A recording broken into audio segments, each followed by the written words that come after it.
میں پڑھ رہا تھا ایک جگہ پہ، ایران کے ایک طالب علم تھا. اب دیکھیے ہر جگہ جب مثالیں وہیں کی ملیں گی تو ہم وہیں کی مثال پیش کریں گے نا. یا تو آپ کوئی کتاب لکھیے، بتائیے کہ یہاں پر پاکستان میں بھی دیکھیے اس طرح کے واقعات ہیں، تو ہم اس میں سے پڑھ کر آپ کو بتائیں گے. ورنہ آپ فورن ایجنٹ ہونے کا الزام لگا دیا جاتا ہے. لیکن جہاں اچھی کوئی مثال نظر آئے گی وہیں سے تو انسان لے گا نا.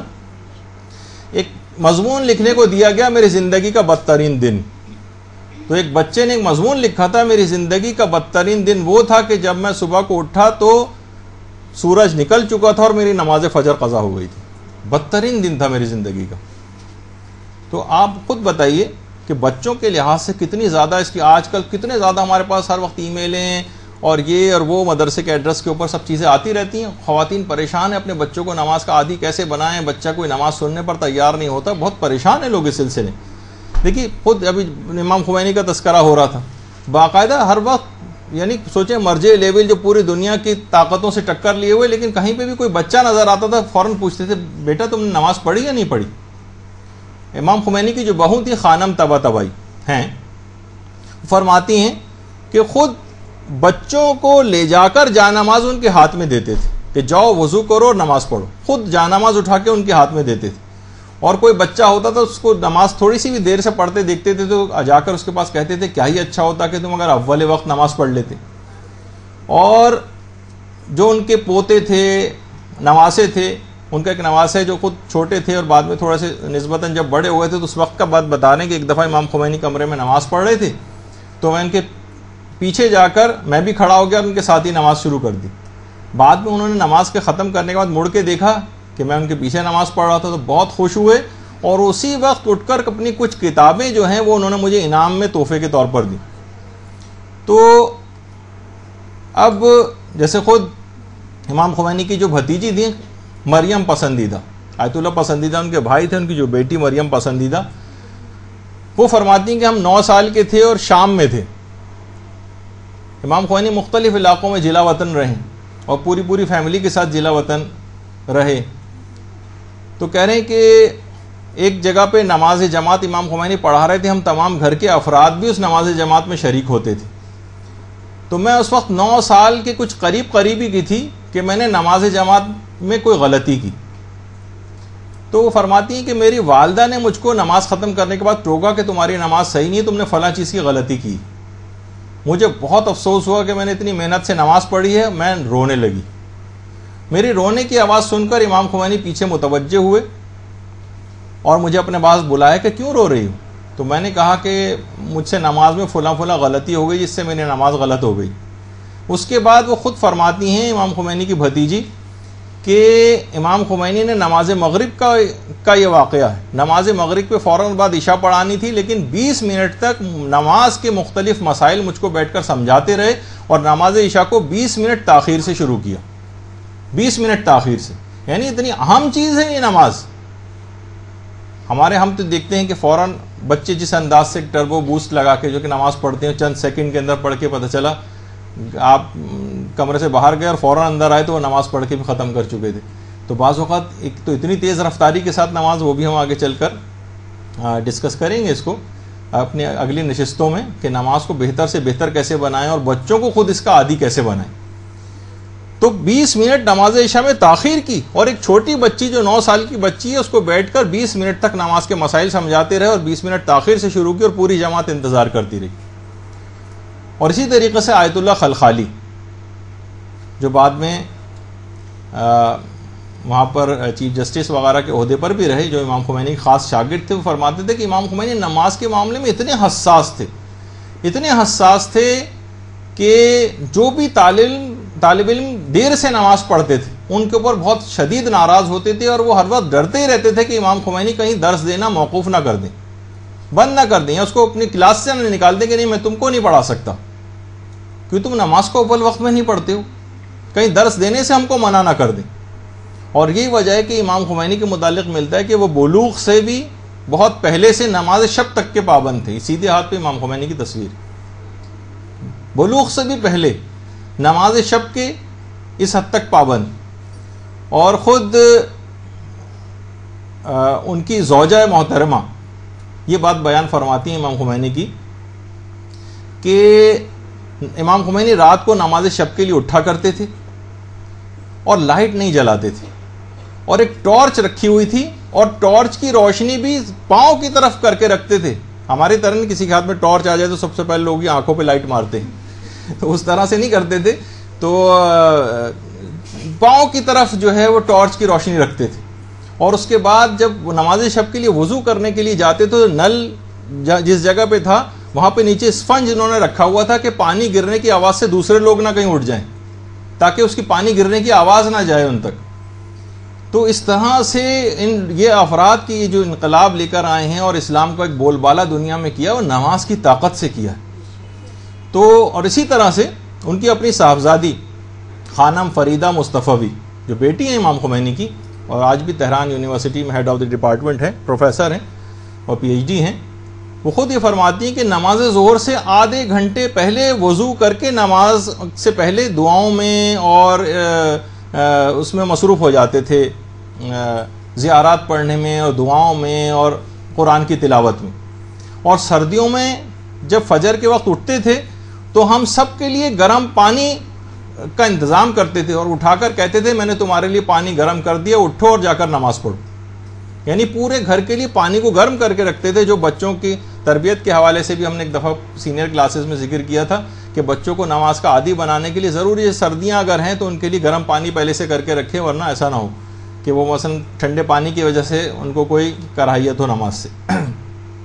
اور آغا آشتیانی جو امام خمینی کے بڑے قریبی رفقا میں شمار ہوتے تھے، وہ کہتے تھے کہ ہمیشہ نماز سے پہلے امام خمینی کی عادت تھی تلاوت قرآن ضرور کرتے تھے. ہماری طرح نہیں کہ بس فوراً بچھائی جائے نماز اور اللہ اکبر کہہ کے شروع کر دیا. آدھے گھنٹے پہلے سے مصلی پر آ گئے، تلاوت قرآن میں مشغول رہے، اور اس کے بعد پھر نماز کو اس انداز سے شروع کیا کرتے تھے. اور آیت اللہ خنساری فرماتے ہیں کہ شدید برف باری ہو رہی ہوتی تھی. دیکھیے قم کی اور مشہد کی برف باری کتنی شدید برف باری ہوتی تھی. تو مدرسہ فیضیہ میں امام خمینی ہوتے تھے، تو مدرسہ فیضیہ میں اس کی تاریکی میں اٹھتے تھے اور برف کو توڑ کر وضو کرتے تھے. اس میں سے جو پانی نکلتا تھا، سوچیے کہ شدید برف باری ہو رہی ہے، برف کو توڑ کر وضو اس سے کیا کرتے تھے اور پھر نمازوں میں مصروف ہوتے تھے. آج بھی بہت سارے لوگ ان کی پیروی میں جو نماز کے پابند ہیں، نماز کا وقت ہو جائے پانی کہیں اویلیبل نہ ہو تو اسی طرح سے برف توڑ کر کیا کرتے تھے. اور اس کے بعد اذان فجر کے بعد حرم معصومہ قم جاتے تھے. اچھا یہ تو خیر مشہد ہے، لیکن مشہد میں بھی اب دیکھیے برف باری کا کیا ٹھکانہ ہوتا ہے. اسی طریقے سے قم ہے. تو امام خمینی پھر نماز فجر کے بعد حرم معصومہ قم کی طرف جاتے تھے، اور مسجد بالا سر جو خود حرم میں ہے وہاں پر مرزا جواد ملکی تبریزی جو امام خمینی کے عرفانیت کے استاد تھے، ان کی اقتدا میں جا کر نمازیں پڑھا کرتے تھے. اور پھر اس کے بعد پھر مطالعے میں مصروف ہوتے تھے. امام خمینی کی جوانی کی تصویر، اس کے بعد پھر مطالعے کے اندر مصروف ہو جاتے تھے. اور ہر وقت کوشش یہ کرتے تھے کہ باوضو رہیں، کبھی بھی دائم الوضو تھے. بہت کم ایسا ہوتا تھا کہ کبھی ایسا موقع پیش آ جائے کہ ادھر وضو ٹوٹتا تھا اور دوبارہ وضو کر لیتے تھے. یہاں تک کہ بستر بیماری پر جب تھے تو جتنا بھی مستحبات تھے اس پر اس طرح سے عمل پیرا ہوتے تھے. دیکھیے یہ سب باتیں اس وجہ سے بیان کی جا رہی ہیں تاکہ آپ کے سامنے آ جائے کہ کوئی بھی شخص بڑا کیسے بن جاتا ہے. اس کی بہت ساری اس طرح کی چیزیں ہوتی ہیں کہ جن کے اوپر عمل کرنے سے وہ بڑا بنتا ہے، کہ الہی قوت اور طاقت اس کے اندر آتی چلی جاتی. نمازوں کو اس انداز سے اولیت اور فوقیت دینے کے لیے کہ نماز سے پہلے آئینہ بھی دیکھ رہے ہیں اور تمام مستحبات کے اوپر بھی عمل کر رہے ہیں اور پرفیوم بھی لگا رہے ہیں اور اپنے امامے کا جو تحت الحنک اس کو بھی نکالا جا رہا ہے، اور پورے مستحبات کے ساتھ اس انداز سے جو ہے وہ اور آخری وقتوں تک میں جو انہوں نے نماز پڑھی وہ اشاروں سے تمام مستحبات کے ساتھ جو ہے وہ نماز پڑھی. بالکل آخری وقت میں جب ہاتھ بھی نہیں ہلا پا رہے تھے. حضرت لقمان کی جو وصیتیں خود قرآن نے کتنی نقل کی. دیگر وصیتوں میں حضرت لقمان نے ایک دفعہ اپنے بیٹے سے کہا تھا کہ اے بیٹا، مرغ کو تم سے زیادہ ہوشیار نہیں ہونا چاہیے. مرغ جس کو آپ مرغا کہتی ہیں، اس کو تم سے زیادہ ہوشیار نہیں ہونا چاہیے کہ وہ تو سحر کے وقت اٹھ کر خدا کی حمد کرے اور تم پڑے سوتے رہو. کوئی جانور تم سے زیادہ ہوشیار اور سمجھدار ہے. یہی وجہ ہے کہ آیت اللہ حسن زادہ عاملی یہ ہمارے موجودہ زندہ مجتہدین میں سے عرفاء میں سے ایک ہے. کتنے افسوس کی بات ہے کہ آپ کو یہ بات بتانی پڑ رہی کہ یہ بھی کوئی شخصیت ہیں اور ماشاءاللہ حیات بھی ہیں. اور یہ ایسی شخصیت ہیں جن کے متعلق مرحوم آیت اللہ سید محمد حسین طباطبائی فرماتے تھے کہ آیت اللہ حسن زادہ عاملی کی شخصیت اور ان کے مقام اور مرتبے کو امام زمانہ علیہ السلام کے علاوہ کوئی نہیں جانتا. اللہم صلی علی محمد و آل محمد.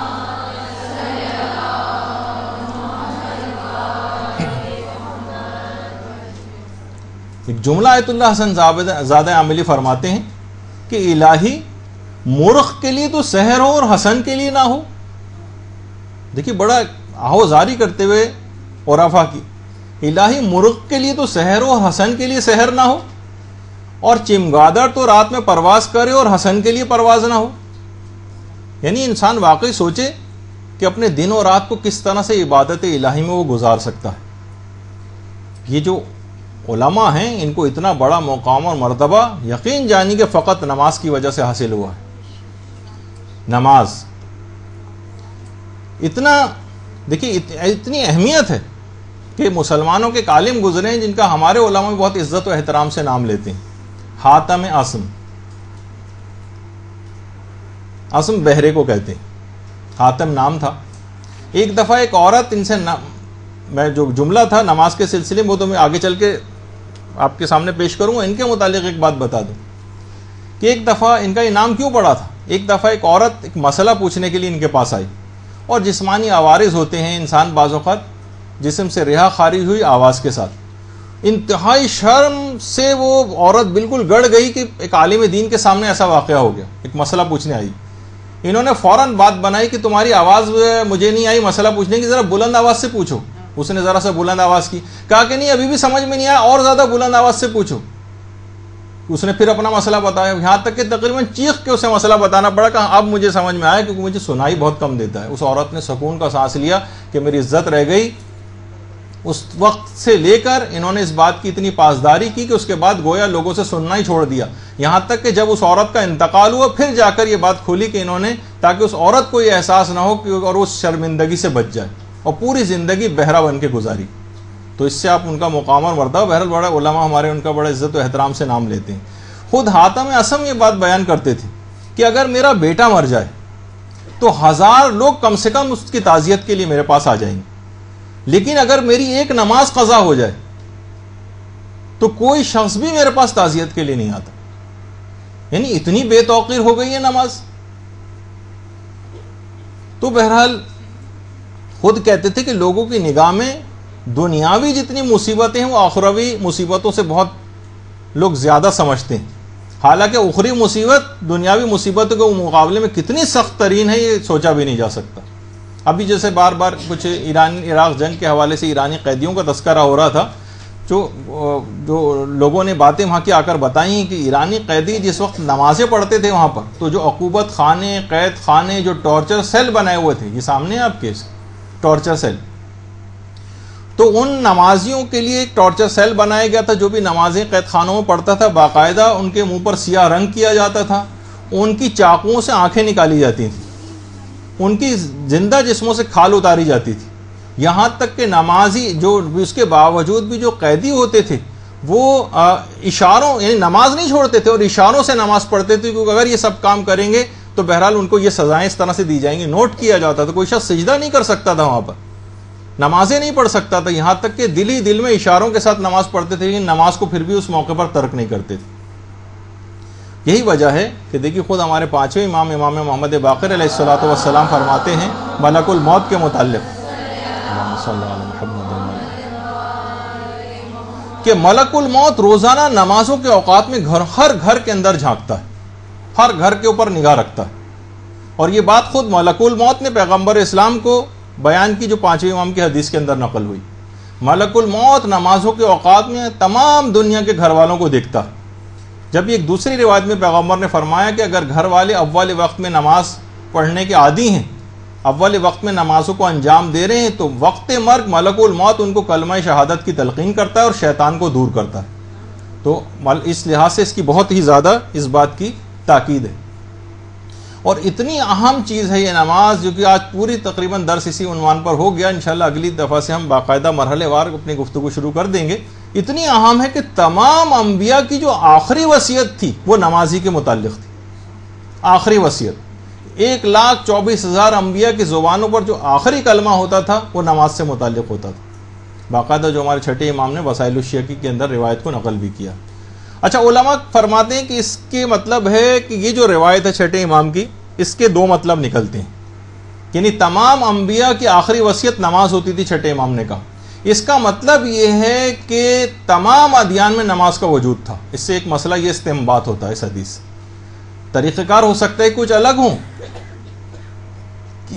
کہ تمام ادیان میں نماز کا وجود پایا جاتا تھا اور تمام پیغمبر اہل نماز تھے، اور دوسری بات یہ بھی پتہ چلتی ہے کہ 1,24,000 انبیاء جو تھے نماز ان کی پسندیدہ ترین عبادت تھی کہ انتقال سے پہلے انسان دیکھیے اپنی خاص الخاص بات کو تذکرہ کرتا ہے، جو انشاءاللہ اگلی نشستوں میں ہم ائمہ کے حوالے سے بھی آخری اوقات میں کس طرح سے نماز کی تاکید کرتے تھے اس کا ذکر آئے گا۔ خود ہمارے اپنے علماء میں سے علامہ عبد الحسین الامینی، جن کی کتاب الغدیر، یہ حرم امام رضا علیہ الصلوۃ والسلام میں، اللہم صلی علی محمد وعلی محمد، حیران ہوں گے آپ سن کر کہ روزانہ حرم امام رضا میں امیر المومنین کی سیرت کی پیروی میں 1000 رکعت روزانہ شب میں پڑھا کرتے تھے، 1000 رکعت روزانہ۔ جب لوگ ان سے پوچھتے تھے علامہ آپ تھکتے نہیں ہیں اتنی عبادت کر کے؟ تو فرماتے تھے کہ جب مچھلی پانی میں تیرنے سے نہیں تھکتی تو میں نماز سے کیسے تھک سکتا ہوں؟ تو دیکھیے، اور ہم ان کے مقابلے میں محسوس کرتے ہیں کہ اپنے کاموں کو ہم اولیت دیتے ہیں، نمازوں کو ٹالتے ہیں، اس کو حقیر یا کم اہمیت سمجھتے ہیں، جبکہ پروردگار عالم فرشتوں کے سامنے فخر و مباحت کر رہا ہوتا ہے کہ تم نے میرے اس بندے کو دیکھا جو نماز شب پڑھتا ہے، اس کے لیے فخر و مباحت کرتا ہے، اور بعض اوقات پروردگار عالم جو ان افراد کے اوپر تعجب کر رہا ہوتا ہے کہ جو نماز نہیں پڑھتے اور رزق تلاش کرتے پھر رہے ہوتے ہیں، کام کرتے پھر رہے ہوتے ہیں، کہ پروردگار کہتا ہے میرے اس بندے کو دیکھو کہ وہ خیال کرتا ہے کہ اس کی حاجات کی جو برابری ہے وہ میرے علاوہ کسی اور کے ہاتھ میں، رزق تلاش کرتا پھر رہا ہے، جبکہ رزق سب کو بانٹنے والا میں ہوں۔ یہ میری بارگاہ میں سر جھکانے کے بجائے دیکھو نمازوں کو قضا کر کے میری بارگاہ میں آئے بغیر لوگوں کے دروں پہ بھٹکتا پھر رہا ہے۔ تو جب بھی پیغمبر اسلام نماز کو اپنی آنکھوں کا نور قرار دیتے تھے اور کہتے تھے کہ نماز میرے لیے اس طرح سے ہے، اتنی پروردگار نے مجھے محبوب قرار دی ہے نماز جیسے پیاسے کے لیے پانی اور غذا ہوا کرتی، جبکہ بھوکا اور پیاسا پھر بھی آب و غذا سے سیر ہو جاتا ہے مگر میں نماز سے سیر نہیں ہوتا، یہ پیغمبر فرماتے ہیں۔ تو خود امام خمینی کا ایک جملہ ہے کہ نماز پنجگانہ، جو آپ نماز پنجگانہ پڑھ رہی ہیں نا، وہ کہتے تھے کہ نماز قلب مومن میں توحید کے شجر طیبہ کو ایسا مستحکم کرتی ہے کہ پھر مومن کے دل سے ایمان کو کوئی نکال نہیں سکتا۔ یہ ایک شجر طیبہ کے درخت کی آبیاری آپ کے اندر کرتی چلی جا رہی۔ تو کہتے تھے بس میرے بھائیوں، جو خطاب کرتے تھے لوگوں سے، اپنے دینی واجبات خصوصاً نماز پنجگانہ کی ادائیگی میں کبھی سستی سے کام نہ لینا۔ اور یہی وجہ ہے کہ ایک بہت بڑے ہمارے علماء میں سے گزرے ہیں، ایک عالم ان کے متعلق فرماتے ہیں، آیت اللہ شیخ محمد حسین غروی اصفہانی کمپانی کے متعلق ہمارے ایک عالم گزرے، شیخ محمد حسن غروی اصفہانی کمپانی، ایک عالم دین، کہتے ہیں کہ ہم ان کے گھر درس لینے کے لیے جایا کرتے تھے۔ تو ایک دفعہ ہم وقت سے کچھ پہلے پہنچ گئے۔ دیکھیے اس طرح سے لوگ نمازیں پڑھتے رہے، صرف آپ کو یہ اہمیت بتانے کے لیے۔ فیس بک پہ ہمارا جو مدرسے کا اکاؤنٹ ہے اس میں ہم اس طرح کی بہت ساری چیزیں آج کل لگا رہے ہیں، آپ کوشش کریں کہ اس پہ جا کر بہت ساری چیزیں آپ سیکھ سکتی ہیں۔ وہ کہاں ہم کہاں کے نام سے ہم نے اس میں چیزیں لگائیں گی تاکہ پچھلے لوگوں کی سیرت رہے اور ہم اپنے کردار کو دیکھیں ایک آئینے کے طور پر۔ تو شیخ محمد حسن غروی اصفہانی کمپانی، ان کے پاس جب کچھ علماء درس لینے کے لیے ان کے پاس آتے تھے تو کچھ وقت سے پہلے پہنچ گئے۔ وہ کہتے ہیں کہ ہم نے دیکھا کہ ہمارے استاد اپنے گھر کے گوشے میں جو ہے وہ نماز پڑھ رہے ہیں۔ تو ہم ایک بات دیکھ کر کمرے میں جیسے ہی داخل ہوئے حیران رہ گئے کہ ہمارے استاد نماز میں جو اذکار کر رہے تھے در و دیوار سے انہی اذکار کی گونج ہمیں ان کو سنائی دے رہی تھی، جیسے در و دیوار خود ذکر الہی جو ہے کر رہے ہیں۔ یعنی ہم لوگ بہت ہی زیادہ ایک لحاظ سے دہشت زدہ سے ہو گئے یہ دیکھ کر، لیکن ایک عجیب روحانی ماحول وہاں کا اس کمرے کا جو ہے موجود تھا۔ تو آپ نے دیکھا کہ اس طرح سے لوگ اپنی نمازوں کی حفاظت کرتے رہے ہیں، اپنی نمازوں کو اتنا بلند مقام کے اوپر لے جاتے رہے ہیں کہ پھر در و دیوار بھی ان کے ہم نوا ہو جاتے ہیں۔ جیسے حضرت داؤد کے متعلق ملتا ہے کہ جس وقت وہ زبور کی تلاوت کرتے تھے، جہاں جہاں سے گزرتے تھے در و دیوار سے، درختوں سے، پتوں سے، پودوں سے، پتھروں سے زبور کی تلاوت کی آوازیں آتی تھیں. تو وہ تو نبی خدا تھے، لیکن آج کل بھی ہمارے علماء جو بھی اس قسم کی تمام آداب اور شرائط نماز کے پابند ہیں، ان سے بھی اس طرح کی کرامتوں کا ظہور ہوا کرتا ہے. تو بہرحال، اور نیک اور صالح ہونے کی نشانیوں میں سے ایک نشانی قرار دیتے تھے ہمارے ائمہ. راوی ایک دفعہ کہتا ہے کہ ہم چھٹے امام جعفر صادق علیہ الصلوۃ والسلام کی خدمت میں پہنچے.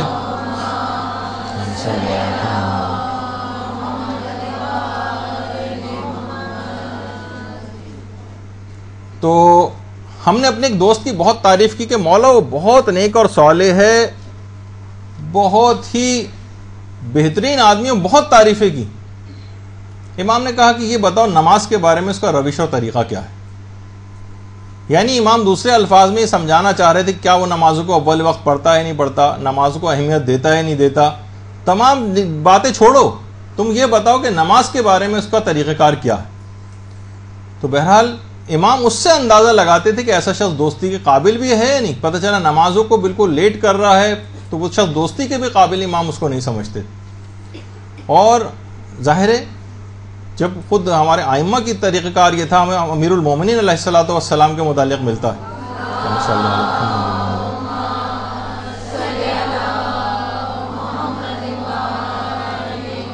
کہ جو 2 انگلیوں سے در خیبر کو اکھاڑتا ہے، اس کی نمازوں کے اوقات میں یہ حالت ہو جاتی تھی کہ مسجد کوفہ کی دیواریں پکڑ پکڑ کے سہارا لے کے جاتے تھے اور نماز کو ادا فرماتے تھے. اتنی طاقت اور ہمت نہیں رہ جاتی تھی کہ خدا کی بارگاہ میں کھڑا ہونا. اور گھر کے بھی جو حصے تھے ان کے اندر ایک کمرہ مخصوص کیا ہوا تھا امیر المومنین نے. رات کا جب ایک حصہ گزر جاتا تھا تو امیر المومنین کے متعلق ان کی سیرت میں ملتا ہے کہ رات کو اٹھتے تھے اور اپنے ایک بچے کو بیدار کرتے تھے اور اپنے ساتھ اس کمرے میں لے جا کر نماز میں مشغول ہو جاتے تھے. البتہ بہرحال اتنا ضرور رہے کہ بچوں کو بعض اوقات، یعنی ہم دیکھتے ہیں کہ بہت سے افراد اتنا سختی ان کے اوپر بہت سی چیزوں میں کرنے لگتے ہیں کہ بچے اس سے متنفر ہو جاتے ہیں. تربیت اولاد کے سلسلے میں کتاب پڑھا تو اس میں باقاعدہ ایک نوجوان کی بات میں نے پڑھی جس نے جوانی میں نماز ترک کر دی تھی. بچپن میں تو نماز پڑھتا تھا، جوانی میں ترک کر دی. پوچھا کہ ارے تم بچپن میں نماز پڑھتے تھے اب کیوں ترک کر دی؟ کہنے لگا کہ بچپن میں تو میرا باپ اپنے ہاتھ میں ایک ڈنڈا لے کے آتا تھا اور بہت میں خوف کے عالم میں نماز پڑھتا تھا. صبح کے وقت بھی انتہائی سخت لہجے اور درست لہجے میں مجھے نماز کے لیے اٹھاتا تھا، اور پھر بھی اگر میں سوتا رہ جاتا تو ڈنڈا مار کے اٹھاتا تھا، اور سخت سردی اور برف باری میں لے جا کے حوض میں کی طرف لے جاتا تو کہتا تھا برف توڑ کر اسی سے ابھی وضو کرو. اور اب میرا باپ بوڑھا ہو گیا، اب اس کی طاقت ویسی نہیں رہی، اب میں بھی جوان ہو گیا اور ڈنڈے کا بھی کوئی خوف نہیں رہا، لہٰذا میں نے دین عصا و ڈنڈے کو ترک کر دیا. یہ باقاعدہ جملہ تھا. تو ایسی کوئی چیز نہ ہو، بچوں کو اس انداز سے ایسے طریقہ کار آپ اختیار کریں کہ بچوں کو نماز سے محبت ہو جائے، نہ کہ ڈنڈے وغیرہ ان کے اوپر برسا کر ان کو نماز کا عادی بنایا جائے، جو کہ اکثر اور بیشتر صاحبان ایمان اس قسم کے طریقہ کار کو اختیار کر جاتے ہیں. تو ہاں، جو اس طریقہ کار جن کو محبت ہوتی ہے نمازوں سے، جبھی ہمیں ملتا ہے کہ خود سوچیے کہ خانوادہ اہل بیت کے جو پروردہ افراد تھے، جیسے امام حسین کی بیٹی فاطمہ بنت الحسین سلام اللہ علیہ، درود بھیجیے اللہم صلی اللہ علیہ وسلم،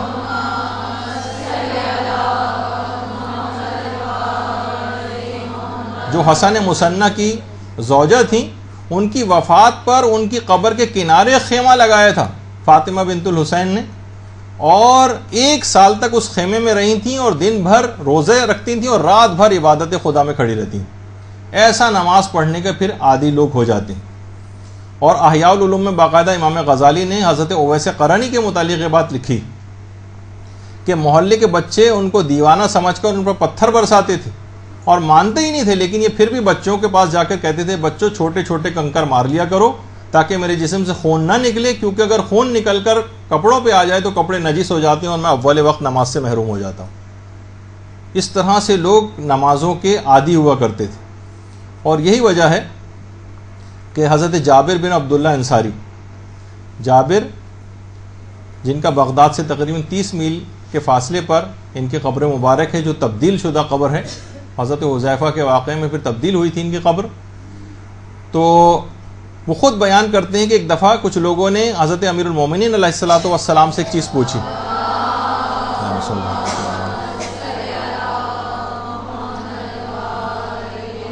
اور کہا کہ آپ یہ بات بتائیے کہ پیغمبر اسلام کا وقت انتقال پیغمبر کی زبان پر کیا جملہ تھا؟ تو انہوں نے فرمایا کہ رسول کے انتقال کے وقت ان کا سر میرے شانے پر تھا، اور پیغمبر اسلام یہ کہہ رہے تھے یا علی الصلاۃ الصلاۃ، اے علی نماز، اے علی نماز۔ اب ہم ایک چیز آپ کو کیسی دکھا رہے ہیں، اس کو ذرا غور سے دیکھیے۔ ایک انتہائی کمزور، بوڑھا، بیمار شخص کہ جس کے پاس نماز کی طاقت تھی، اور اس نے پوری دنیا کو، دنیا کی بڑی بڑی قوتوں کو اپنے سامنے گھٹنے ٹکوا دیے اسی نماز کی طاقت پہ۔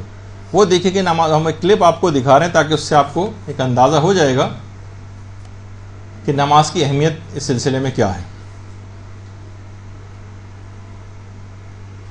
نماز نفس کی عزت ہے اولی۔ اچھا، اب یہ آپ دیکھیے کہ امام خمینی کو بستر مرگ پہ ہیں، اور کس انداز سے ان کو وضو کروایا جا رہا ہے، کتنی مشکلات میں، جبکہ لوگ نمازوں کو چھوڑتے ہیں۔ کی قسم نماز دین کی حرمت ہے، اوصیا کی قسم یہ پٹی وغیرہ اتاری جا رہی ہیں، اب یہ ہاتھ اٹھا کے ان کا سر کا مسح کروایا جا رہا ہے۔ نماز قصہ وحدت ہے کبریا کی قسم، نماز خیر عمل کی طرف بلاتی ہے، نماز عشق خدا کا ہنر سکھاتی ہے، نماز عبد کو معبود سے ملاتی ہے، نماز گفتگو اللہ سے کراتی، پاؤں ہلا بھی نہیں سک رہے ہیں، ہاتھ پاؤں کو تب ہو رہا ہے۔ نماز گناہوں سے بھی بچاتی ہے، نماز قبر تلک ساتھ ساتھ جاتی ہے۔ اب تیمم کرنا ہے تو تیمم اگر جبیرہ زیادہ بڑا بندہ ہے تو اسے اتارنا ہوتا ہے۔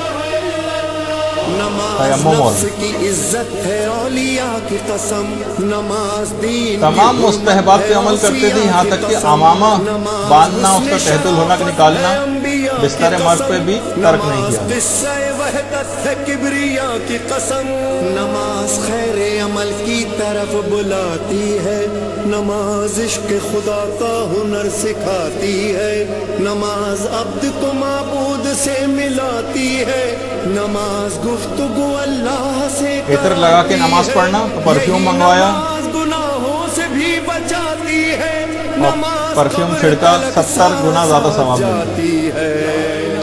نماز جماعت ہسپتال کمرے میں آج تک کسی نے نہیں دیکھی ہوگی، اور ڈرپ لگی ہوئی ایک آدمی ہاتھ میں لے کے کھڑا ہوا ہے۔ وہ ہے جو فاقوں میں مصطفیٰ نے پڑھی، جگا کے اپنے ہی قاتل کو مرتضیٰ نے پڑھی، جو چکیوں کی مشقت میں فاطمہ نے پڑھی، گلے لگا کے زہر کو جو مجتبیٰ نے پڑھی، جو چاہتا ہے کہ عظمت نماز کی دیکھے، میرے حسین کا وہ سجدہ آخری دیکھے، پڑھی نماز جو عابد نے پشت ناقہ پر ادا کیا، جسے باقر نے سختیاں سہ کر بیاں کیا، جسے جعفر نے برسر منبر رکوع میں برسوں رہے، جس کے کاظم مضطر رضا نے لب پہ سری الرضا سجا کے پڑھی، تقی نے تقوی ابو طالبی بتا کے پڑھی، نقی نے نخوت باطل مٹا مٹا کے پڑھی،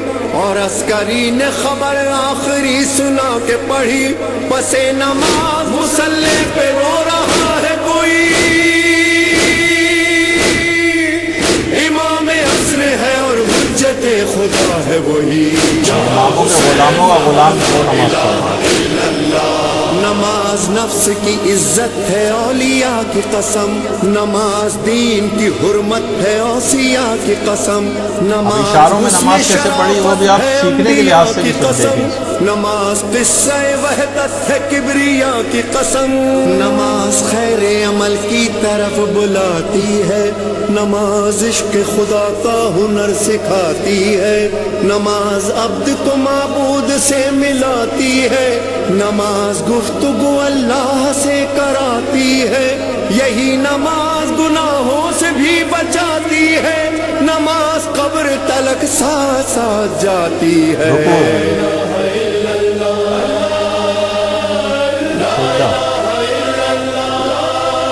دوسرا سجدہ، نماز وہ ہے جو فاقوں میں مصطفیٰ نے پڑھی، جگا کے اپنے ہی قاتل کو مرتضیٰ نے پڑھی، جو چکیوں کی مشقت میں فاطمہ نے پڑھی، گلے لگا کے زہر کو جو مجتبیٰ نے پڑھی، جو چاہتا ہے کہ عظمت نماز کی دیکھے، میرے حسین کا وہ سجدہ آخری دیکھے، پڑھی نماز جو عابد نے پشت ناقہ پر ادا کیا، جس اشاروں سے سختیاں سہ کر بیاں کیا، جس جعفر نے برسر منبر رکوع میں برس رہے، جس کے کاظم مضطر رضا نے لب پہ سری الرضا سجا کے پڑھی، تقی نے تقوی ابو طالبی بتا کے پڑھی، نقی نے نخوت باطل مٹا مٹا کے پڑھی، اور عسکری نے خبر آخری سنا کے پڑھی، پس نماز مصلی پہ رو رہا ہے کوئی،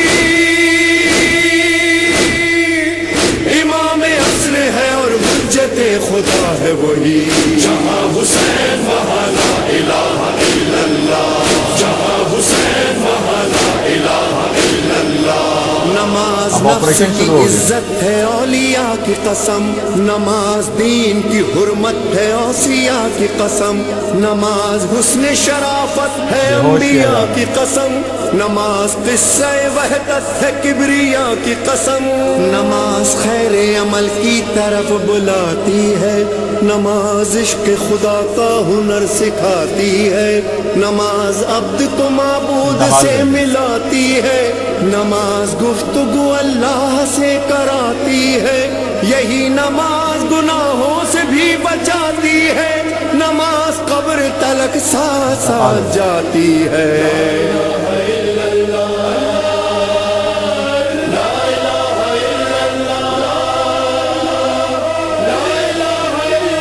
بیٹے احمد خمینی